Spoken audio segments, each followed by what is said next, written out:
Selamat datang kembali di Marvel Universe Indonesia bersama saya Admin Y. Dalam video ini kami akan melanjutkan cerita Ultraman. Ini adalah bagian yang ke-6. Kalau kalian ingin menonton video bagian pertama sampai ke-5-nya, linknya sudah kami cantumkan di deskripsi. Saat ini Shin Hayata sedang memperoleh memori lainnya tentang Ultra Seven. Dalam memori ini, di Kaiju Limbo, Seven dalam ukuran raksasa sedang dikeroyok oleh dua kaiju, yaitu Gomora dan Skydon.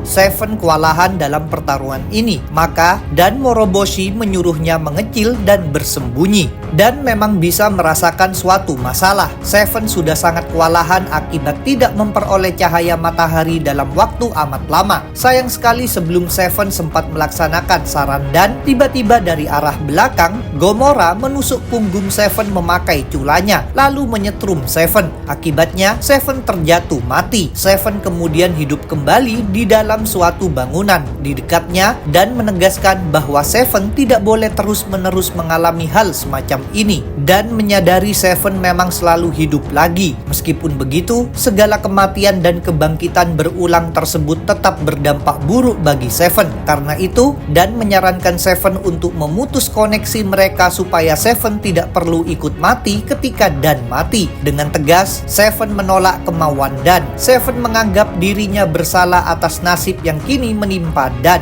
Jadi dia merasa harus bertanggung jawab dan lantas mengingatkan bahwa semua ini bukan salah Seven. Pada akhirnya, Dan menekankan bahwa mereka semua akan terus berjuang bersama. Mereka tidak akan menyerah demi bisa keluar dari Limbo. Pada masa kini di kawasan Chiba, Seven sedang bertarung melawan dua kaiju yaitu Eleking dan Gyarados. Di atasnya telah datang pesawat yang dinaiki Shin Hayata, Kiki Fuji, dan spesialis ide. Shin sendiri sudah kembali terbangun. Walaupun Dan telah merampas energinya, sekarang Shin tidak menganggapnya jahat berkat segala memori yang telah dia lihat. Shin bilang bantuan Dan bersama Seven dibutuhkan untuk mencari tahu apa sebenarnya yang sedang terjadi. Selanjutnya Shin membuka pintu pesawat. Karena Shin sudah tak bisa berubah menjadi Ultraman, spesialis ide bertanya apa rencananya. Tak disangka Shin kemudian justru memutuskan melompat begitu saja dari pesawat. Perbuatan nekat ini jelas membuat Kiki kaget. Dia bingung kenapa Shin melakukan tindakan berbahaya semacam itu. Maka Shin memberi penjelasan sambil terus meluncur jatuh. Shin mengingatkan bahwa Dan mampu menghisap energi ultranya tanpa teknologi apapun. Shin menduga mungkin dirinya juga bisa melakukan hal serupa. Dia berniat menghisap energi ultra dari Ultra Seven. Tentu saja Kiki bilang itu sesuatu yang sangat tidak pasti. Kini Shin pun berpikiran serupa tetapi sudah terlambat. Ketika melewati Seven, Shin mengulurkan tangannya sedangkan jatuhnya terus berlanjut. Dia hanya bisa pasrah. Pada akhirnya Shin terhempas ke daratan. Setelah itu dia bangkit berdiri dan bertanya-tanya apakah dirinya sudah mati. Untungnya dia masih hidup. Ternyata pertaruhan nekatnya telah berhasil sesuai harapannya. Dia menghisap energi ultra dari Seven. Sekarang Shin bisa berkomunikasi kembali dengan Ultra. Selain itu, mereka muncul lagi sebagai Ultraman. Meskipun begitu, Seven entah kenapa justru menyerang Ultraman. Ini tentu membuat Shin dan Ultra bingung. Karena itu, Ultra bilang mereka harus menjalin koneksi dengan pikiran Seven. Mereka harus mencari tahu kenapa Seven berbuat seperti itu. Melalui koneksi ini, Shin dan Ultra melihat Seven berkelahi dengan berbagai macam kaiju. Bukan hanya baku hantam saat ini saja melawan Eleking dan Gyarados, melainkan pertarungan masa lalu juga. Misalnya melawan Bemular, Zumbolar, Pestar,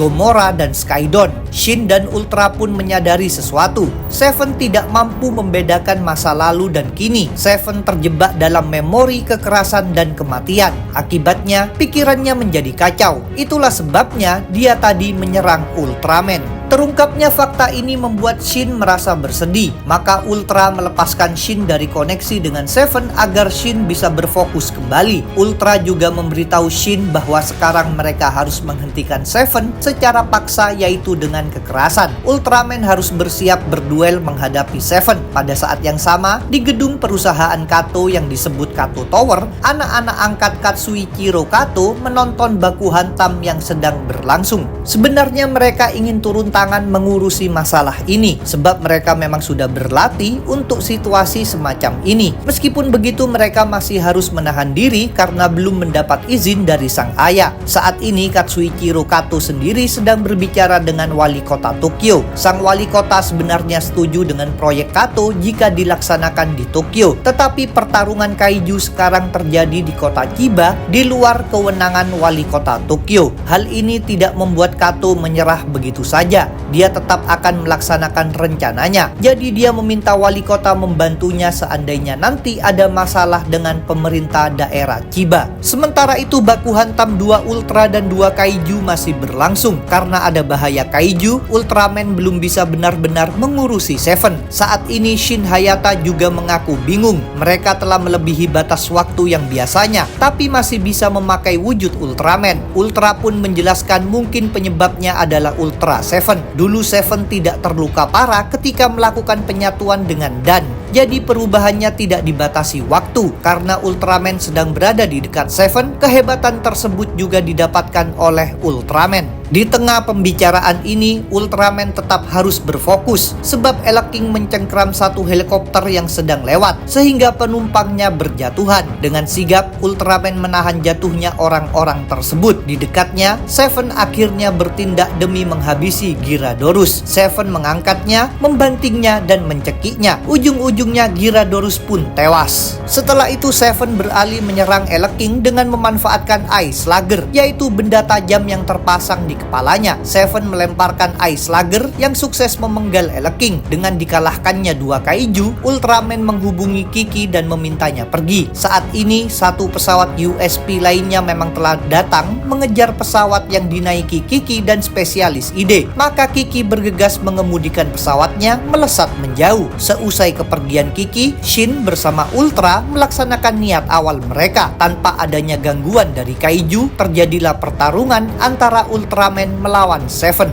Di Kato Tower, Katsuichiro Kato menemui anak-anak angkatnya. Dia mengatakan bahwa saat ini para warga sedang terancam oleh baku hantam Ultra. Orang-orang tak bisa melawan balik dan hanya bisa merasa ketakutan. Karena itu, keluarga Kato harus bertindak. Mereka akan melaksanakan apa yang selama ini telah mereka latih. Kato memberikan perintah untuk mengerahkan Monster Attack Team alias MAT. Dengan adanya izin ini, 4 anak angkat Kato memasuki tabung dan meluncur ke bawah. Melalui tabung ini, mereka memasuki pesawat MAT. Sedangkan kolam besar di depan Kato Tower membuka. Ternyata ada pintu tersembunyi di bawah kolam ini. Dengan melewati jalan rahasia tersebut, pesawat MAT naik keluar dan melesat terbang meninggalkan Kato Tower. Di Chiba, Ultraman dan Seven masih saling menyerang. Pertikaian mereka menjadi bahaya bagi masyarakat di sekitar situ. Seven mendorong Ultraman ke suatu bendungan. Akibatnya, bendungan itu retak dan mengalami kebocoran. Air mulai mengalir dan bisa menimbulkan banjir. Ultraman tidak langsung mengurusi masalah ini sebab Seven masih berusaha menghajarnya. Untungnya saat itu pesawat MAT akhirnya tiba. Pesawat tersebut lalu memisahkan diri menjadi 4 bagian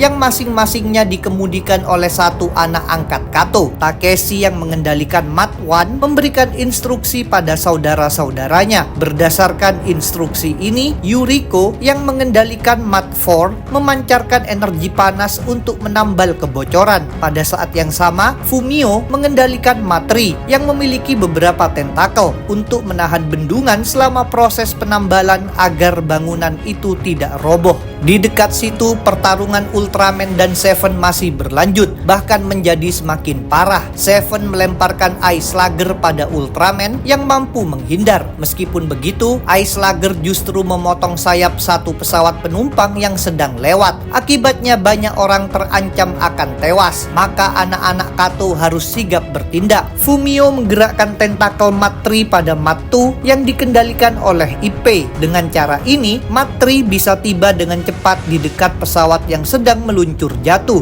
Dengan tentakelnya, Contohnya, Matri menahan pesawat itu dan mendaratkannya dengan aman. Berkat tindakan ini, para penumpang pun selamat. Berikutnya, Matt mengalihkan perhatian demi menghentikan Ultraman dan Seven. Keempat pesawat Matt bergabung lagi sekaligus melakukan perubahan. Hasilnya adalah terbentuknya satu robot raksasa yang disebut Matt Mecha Jack. Sebenarnya, Ultraman berusaha memberitahu Jack bahwa dirinya tidak ingin bertarung. Sayang sekali, Seven punya sikap berbeda. Maka dimulailah perkelahian antara Seven melawan Jack. Bahkan Seven hendak mengerahkan Ice Slugger untuk memotong Jack. Dengan sigap, Ultraman mencegah tindakan Seven. Tetapi Seven kemudian justru melemparkan Ultraman pada Jack. Situasi ini membuat anak-anak angkat Kato memutuskan memberikan serangan dahsyat. Maka Jack bersiap menembakkan energi berkekuatan penuh pada Seven. Meskipun begitu, Ultraman nekat bergerak menghalangi energi tersebut. Akibatnya, Shin Hayata kembali ke wujud manusia. Selain itu, karena begitu kuatnya energi tadi, Shin harus menunggu dulu sebelum bisa berubah menjadi Ultraman lagi.